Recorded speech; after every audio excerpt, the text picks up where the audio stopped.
முட்டை குழம்பு செய்ய 3 பெரிய வெங்காயம் எடுத்திருக்கேன். நீங்களும் 3 பெரிய வெங்காயம் எடுத்துக்கோங்க. அதை நல்லா தோல் உரித்து பொடியாக கட் பண்ணி எடுத்துக்கலாம். 2 பெரிய வெங்காயத்துக்கு 3 தக்காளி எடுத்திருக்கேன். ஒரு வெங்காயம் நீக்கி வச்சுட்டேன். நான் 2 வெங்காயம் தான் போட்டேன். 2 பெரிய வெங்காயம்க்கு 3 தக்காளி எடுத்திருக்கேன். பெரிய சைஸ் தக்காளி 3. அதையும் நல்லா பொடி பொடியாக கட் பண்ணி எடுத்துக்கலாம்.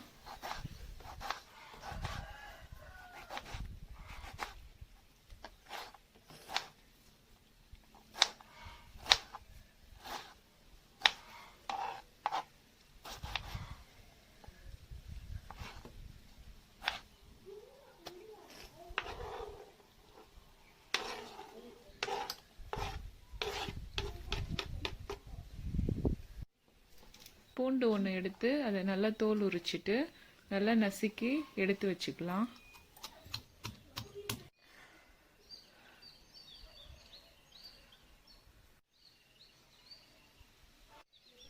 கொத்தமல்லி கருவேப்பிலையும் நல்லா வாஷ் பண்ணிட்டு கட் பண்ணி வச்சுக்கலாம்.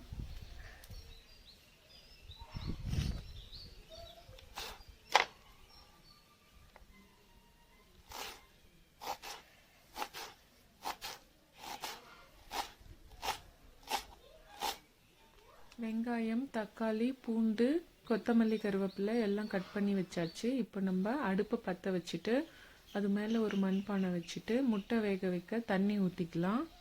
தேவையான அளவு தண்ணி ஊற்றிட்டு நான் 10 முட்டை எடுத்திருக்கேன். அதில் 8 முட்டை வேக வச்சுட்டு மிச்சம் 2 முட்டை உடச்சி ஊற்றிக்கலாம். குழம்புல கொஞ்சமாக உப்பு சேர்த்து ஒரு தட்டு போட்டு மூடி வச்சிடலாம். முட்டை வேகட்டும்.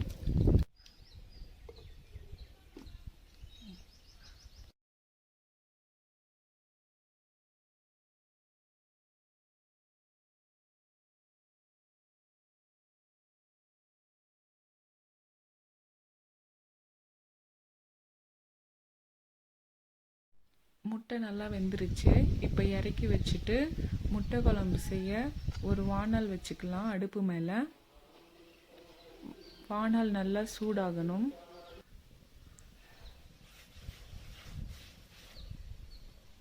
வாணல் நல்லா சூடாயிருச்சு. இப்போது எண்ணெய் ஊற்றிக்கலாம். தேவையான அளவு எண்ணெய் ஊற்றிக்கோங்க. எண்ணெய் நல்லா காஞ்சதும் கடுகு, சீரகம் கொஞ்சமாக சேர்த்துக்கலாம். கடுகு நல்லா பொரிஞ்சதும் 2 பட்டை, 4 லவங்கப்பூ, ஒரு ஸ்டார் பூ, கொஞ்சமாக சோம்பு சேர்த்துக்கலாம்.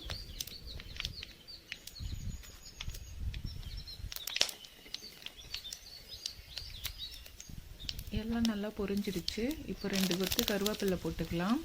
கருவேப்பிலை போட்டுட்டு நம்ம கட் பண்ணி வச்சுருந்த வெங்காயத்தை சேர்த்து நல்லா வதக்கி விடலாம்.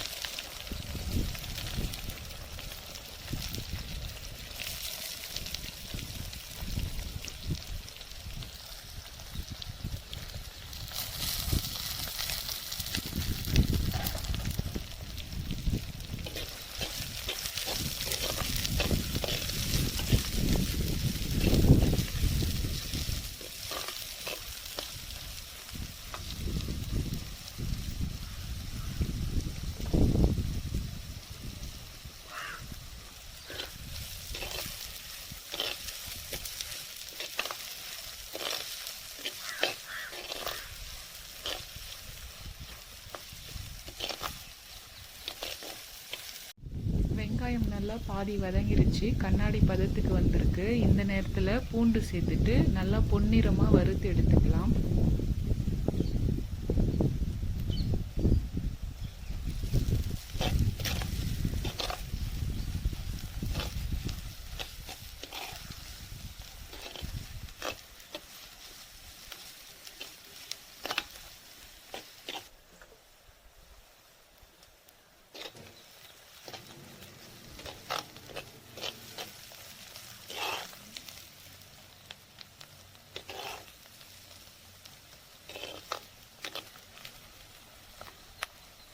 வெங்காயம் நல்லா பொன்னிறமாக வதங்கிருச்சு.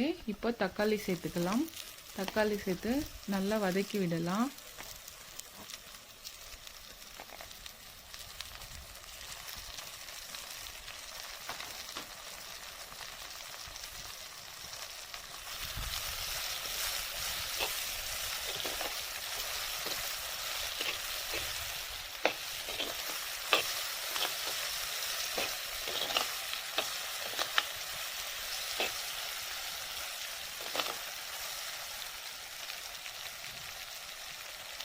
வெங்காயம் தக்காளி நல்லா கலந்து விட்டுட்டு உப்பு சேர்த்து மூடி வச்சு நல்லா வதக்கி எடுத்துக்கலாம்.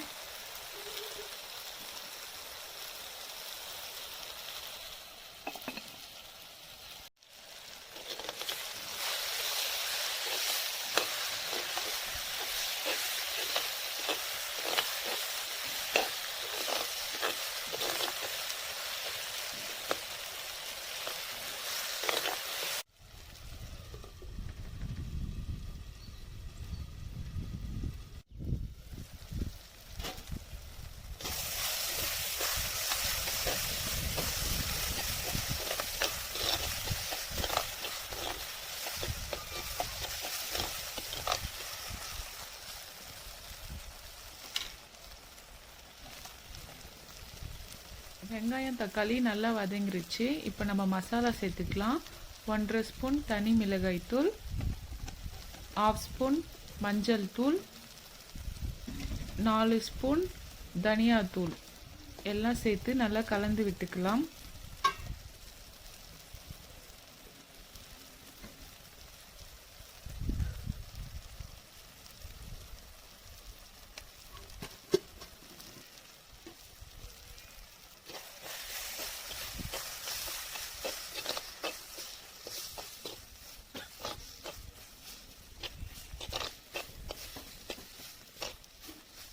மசாலா எல்லாம் நல்லா வதங்கிடுச்சு. இந்த நேரத்தில் சின்ன சொம்பில் 3 சொம்பு தண்ணி சேர்த்துக்க போகிறோம். 3 சொம்பு தண்ணி சேர்த்து நல்லா கலந்து விட்டுட்டு கொத்தமல்லி தழை லைட்டாக தூவி மூடி வச்சு கொதிக்க விடலாம்.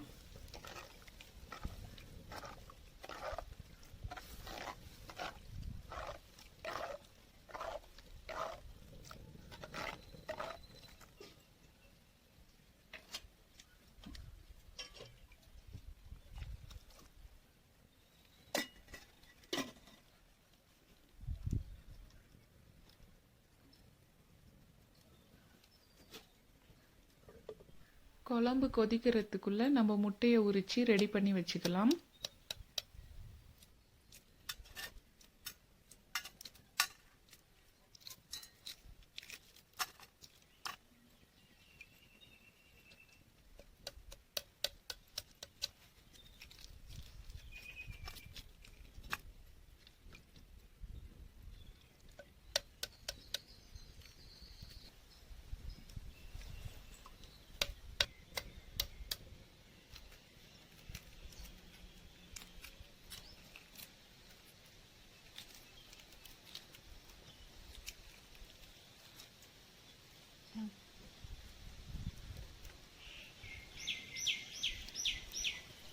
எல்லா முட்டையும் உரிச்சாச்சு. இப்போது குழம்ப அடிக்கடி ஓப்பன் பண்ணி கலந்து விட்டுக்கலாம்.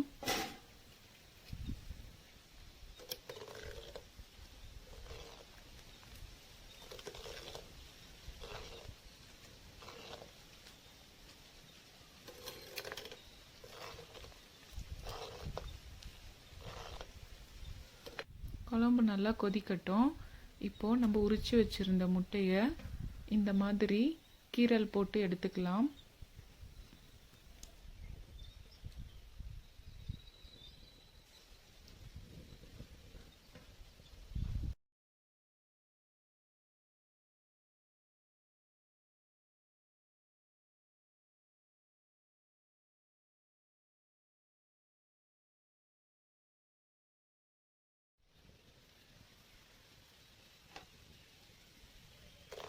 குழம்பு நல்லா பாதியாக சுண்டிருச்சு பாருங்கள். இந்த நேரத்தில் நம்ம எடுத்து வச்சிருந்த 2 முட்டையை உடச்சி ஊற்றி நல்லா கலந்து விட்டுக்கலாம். 2 நிமிஷம் நல்லா கொதிக்கட்டும்.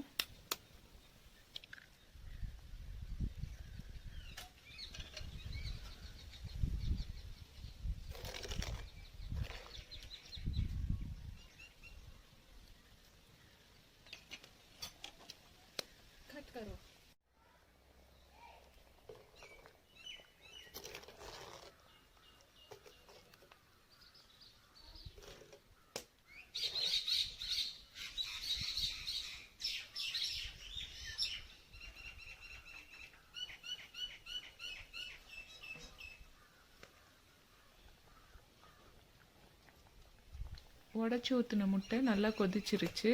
இந்த நேரத்தில் நம்ம வேக வச்ச முட்டையை சேர்த்துக்கலாம்.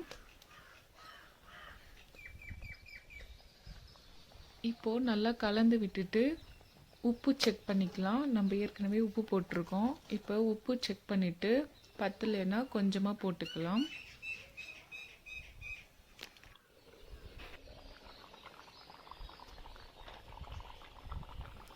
அடிக்கடி ஓப்பன் பண்ணி நல்லா கலந்து விட்டுக்கோங்க.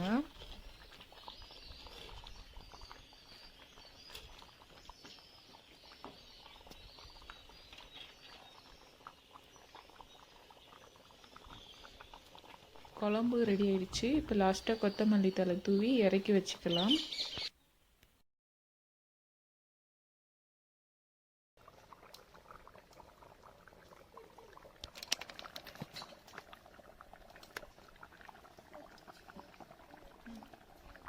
நீங்களும் இதே மாதிரி செஞ்சு பாருங்கள்.